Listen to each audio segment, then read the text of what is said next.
আমিন অর্থাৎ সূরা ফাতিহা শেষ করে আমিন বলা। আমিন মানে হচ্ছে ইস্তাজিব ইয়া রব, মানে হে আল্লাহ তুমি কবুল করো। তো সূরা ফাতিহা বলার পরে হে আল্লাহ তুমি কবুল করো এই কথাটা কেন বলতে হবে? কারণ এই সূরা ফাতিহার মধ্যে দোয়া আছে। তাই আমরা আমিন কখন বলি? যে আল্লাহ তুমি কবুল করো। আমরা বিভিন্ন সময় দোয়া পড়ি, তখন কি বলি? আমিন আমিন বলি। আমিন মানে হচ্ছে ইস্তাজিব ইয়া রব, হে রব আপনি কবুল করুন। তাহলে এখানে কবুল করার কথা কেন আসবে? কারণ এই সূরা ফাতিহার মধ্যে কি আছে? দোয়া আছে। হাদিসে কুদসির মধ্যে আল্লাহ রাব্বুল আলামিন বলছেন, কাসসামতু সালাতি বাইনা ওয়া বাইনা আবদি নিসফাইন। এখানে সালাত বলতে সূরা ফাতিহাকে বোঝানো হয়েছে যে আমি সূরা ফাতিহাকে দুই ভাগে ভাগ করেছি। আল্লাহ বলছেন এক ভাগ আমার জন্য, এক ভাগ আমার বান্দার জন্য। বান্দা যখন নামাজের মধ্যে বলে আলহামদুলিল্লাহি রাব্বিল আলামিন, আল্লাহ তখন উত্তর দেয় হামিদানি আব্দি। হাদিসে কুদসির ভাষা, হামিদানি আব্দি, আমার বান্দা আমার প্রশংসা করলো। বান্দা যখন বলে আর রহমানির রহিম, আল্লাহ তখন ওখান থেকে আসমানের উপর থেকে উত্তর দেয় আসনা আলাইয়া আব্দি, আমার বান্দা আমার গুণকীর্তন স্বীকার করলো। সুবহানাল্লাহ।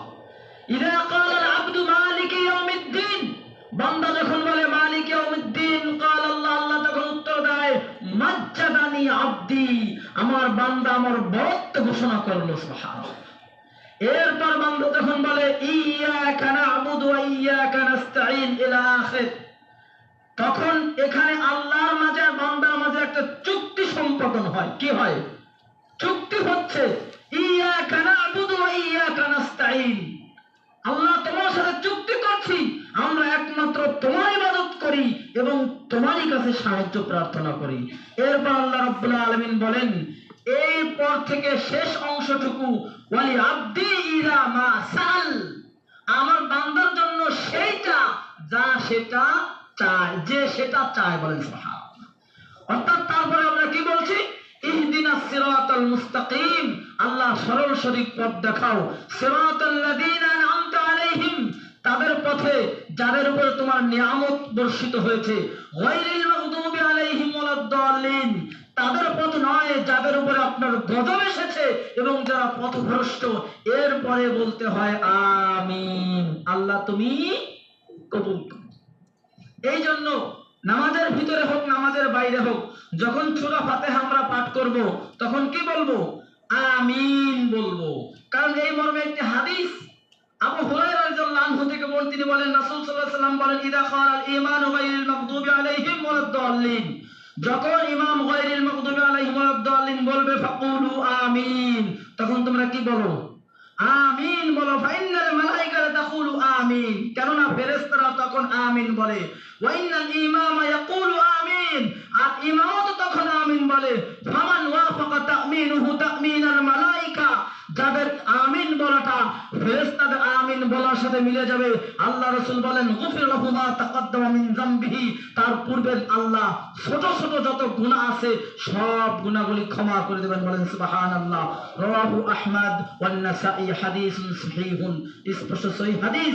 অর্থাৎ তাহলে আমরা যে আমিন বলি, এটারে আমরা আল্লাহর কাছে আমরা বলছি আল্লাহ তুমি আমাদের দোয়া কবুল করো। সুবহানাল্লাহ।